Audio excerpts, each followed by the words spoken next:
can I see, you mind if I see your license and registration, please? Can I see them, please? And my buddy never handed it over. You know, that really, a lot of people may not have noticed that. That federal law enforcement officer has no jurisdiction to say, give me your license and registration, because that's a state-level document. It's a state document, and so a federal officer cannot take that. Now, they're starting to do some dual jurisdiction checkpoints where they have, you know, state police there too, who can ask, you know, force you to give up your identification documentation, but that officer cannot, that agent cannot do that. And well, also the only reason that checkpoint even survives is because, as I mentioned, most people are sheep to authority figures. If 10% of the cars that went through there did exactly what I did, said I refuse to speak, you know, their little secondary, you know, location can only hold so many cars. If 10% of people refused, they would have to take the checkpoint down because it would completely disrupt traffic totally. I mean, if you've ever come across the Mexican border, you see that it was like a 3 or 4 hour wait just to get through the border crossing because they're searching every vehicle. They can't do that inside of our own country. So we're basically giving them the rope to hang us with by saying, yes, I'm a citizen, you know, taking that 1 second, say I'm a citizen, and driving up the road. If 10%, just 10% of people said, no, I'm not going to answer, I'm going to refuse, I'm going to resist, they would have to get rid of the checkpoints. And that's, you know, you think, oh, you're just one person, you can't change anything.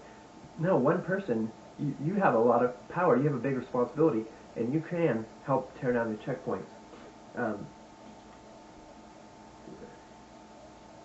And also, I made a comment about we're gonna get paid. I said something, and I kind of regret saying that now, but I was nervous. We were getting pulled over to secondary, which I didn't expect from watching Checkpoint USA's videos, and I was just trying to reassure my friends because they were even more clueless than I was, and so I was kind of like, oh, kind of making them feel like, oh, this is all going according to plan, which it wasn't. One thing is, people say something about quite often. I've probably seen this 100 times in the comment section. Oh, you know, I hope that you and your family get raped and murdered by some Mexican illegal alien gangbangers.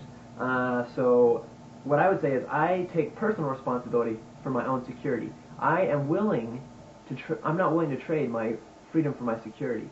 And so I'm not expecting the Border Patrol to protect me from all possible worries about illegal aliens.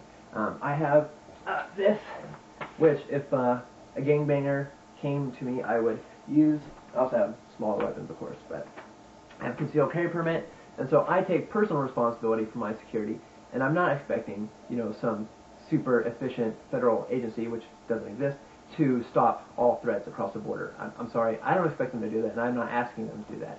I'll take care of myself. But along with that, people who are saying, I hope you're beaten, you should be beat up, they should have punched you in the face or whatever, it's interesting that the people who advocate violence are also supporters of government, which is, you know, who has a monopoly on violence. And so it's kind of an interesting, you know, psychological perspective on these people who advocate that I be beaten or, you know, or dumped in the desert or what have you. And also they always say, well, if you tried that in Mexico, you know, you'd be, you know, hogtied and beaten or whatever and raped or whatever. So that's a good point. That probably would happen if I did that in Mexico, and I didn't do that in Mexico. I was very nice, you know, to the police officers there because, yes, they have, you know, they could disappear me if they wanted to. But the point of my arguing with the police and agents in America is because I don't want them to become like the Mexican police. We have to keep our police on a short leash so that they do not become like the Mexican federales, corrupt and powerful. Also, I wanted to mention, I never censor any comments in my messages because the people who do advocate for, you know, that I be beaten and killed, they are, you know, only hurting their own cause. You know, if someone comes in, you know, unbiased into that thing, they're gonna look, okay, this kid stood up honestly, you know, and said, you know, good things, and then these people threaten him with death. They're more likely to side with me and think that these other people are crazy. So, you know, you're only hurting yourself when you threaten me with, you know, rape, murder, and dismemberment or whatever. And they also ask, why did I give the agents such a hard time?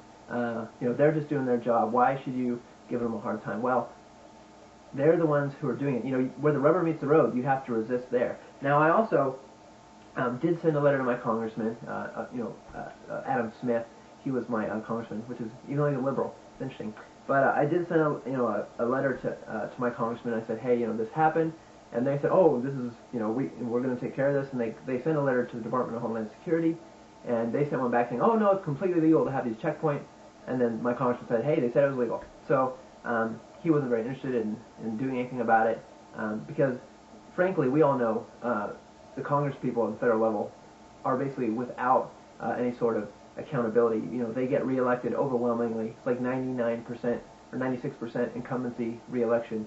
Because once you're in office, you stay there for, you know, till you're like 95 years old. I mean, they passed this bailout bill against people's wishes. You know, they're bailing out the automotive industry, billions and trillions of dollars, and we can't stop them. So yes, I will contact my congressman and did, but also I have to resist what's happening. I have to resist the agents. Maybe they, you know, if I resist, they tear down the checkpoint or what have you, or they'll complain up to their superiors. Maybe they'll think, hey, what am I doing out here? And they're gonna, you know, they'll learn. Maybe I'm, you know, hopelessly idealistic about that. But so yeah, if you have any more questions, you can send me messages. Sorry it took me so long, like a year or something, to make this, you know, follow-up video. But people are still checking out the video a lot, and I'm glad about that. My heart, you know, is what really was reminded this again when I was watching the video of that pastor. If you Google like pastor beaten and tased, you know, who they said the dog smelled something on his car. It's one of those BS lines that they use as the excuse to get probable cause. They break out his window with a hammer, taser him, drag him in. He had to get 11 stitches in his forehead, all because he refused, you know, and resisted like me. So I got lucky compared to him. But thanks for, you know, watching this video. Hopefully I didn't talk too fast. I talked pretty fast. So thanks a lot.